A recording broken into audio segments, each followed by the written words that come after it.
Captain Vijayakanth அண்ணா வந்து இறந்துட்டாருன்ற விஷயம் வந்து இப்ப கேள்விப்பட்டேன். ஆனா என்ன மன்னிச்சிடுங்க, முதல்ல என்ன மன்னிச்சிடுங்க. நான் சத்தியமா இந்த நேரத்துல நான் உங்க பக்கத்துல இருந்து உங்க முகத்தை ஒரு முறை பார்த்து ஒரு காலத்தொட்டு கும்பிட்டு அவங்க கூட இருந்திருக்கணும். நான் வெளிநாட்டுல இருந்தது என் தப்புன்னு என்ன மன்னிச்சிடுங்க.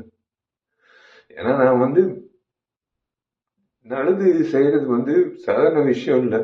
எங்களை மாதிரி ஆளுங்க நல்லது செய்யறது சாதாரண விஷயம் இல்லை. எங்கேயோ ஒரு ஒரு யாரோ யார்கிட்டயும் இந்த ஒரு கத்துக்கிட்டு இருந்திருக்கணும். அது நான் உங்ககிட்ட நான் கத்துக்கிட்டேன், சத்தியமா சொல்றேன்.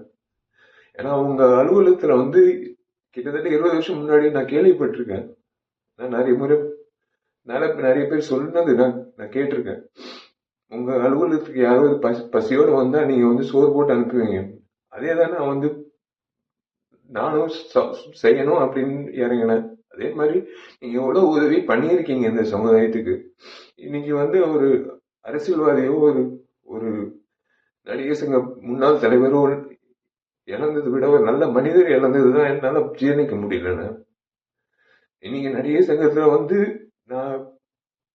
நாங்கெல்லாம் பொறுப்பேற்றதுக்கு அப்புறம் உங்களை வந்து சந்திக்கும் போது பிரேமலதா அம்மா சொன்ன ஒரே விஷயம் தான், நீங்க அந்த பத்திரத்தை மீட்டுட்டு எடுத்துட்டு வரும்போது உங்க வீட்டு நகை கூட வந்து அந்த அளவுக்கு நீங்க ஒரு ஒரு ஒரு விஷயமாவே எடுத்துக்கல. நீங்க அந்த பத்திரத்தை அப்படியே ஒரு பொக்கிஷமா நீங்க வந்து உங்க லாக்கர்ல வச்சீங்கன்னு அம்மா அந்த அம்மா சொல்லும் போது, நீங்க செஞ்ச உதவிகள், நீங்க செஞ்ச விஷயங்கள், இந்த நடிகர் சங்கத்துக்கு நீங்க நடத்தின அந்த நிர்வாகம், அரசியல்வாதியா நீங்க அவ்வளவு துணிவா நீங்க பேசின பேச்சு, உங்க செயல்பாடு, ஒரு நடிகனா நீங்க இவ்வளவு பேர் வாங்கியிருக்கீங்க. ஆனா ஒரு மனிதரா பேர் வாங்குறது சாதாரண விஷயம் இல்ல. சில நபர்கள் தான் ஒரு மனிதரா நீண்ட நாட்கள் அந்த பேர் நீடிக்கும். அந்த வகையில நீங்க இருக்கீங்க. மன்னிச்சிருங்க. உண்மையிலே நான் சத்தியமா சொல்றேன், இன்னைக்கு நான் உங்க பக்கத்துல இருந்திருக்கணும், முறையா உங்க பக்கத்துல இருந்திருக்கணும்.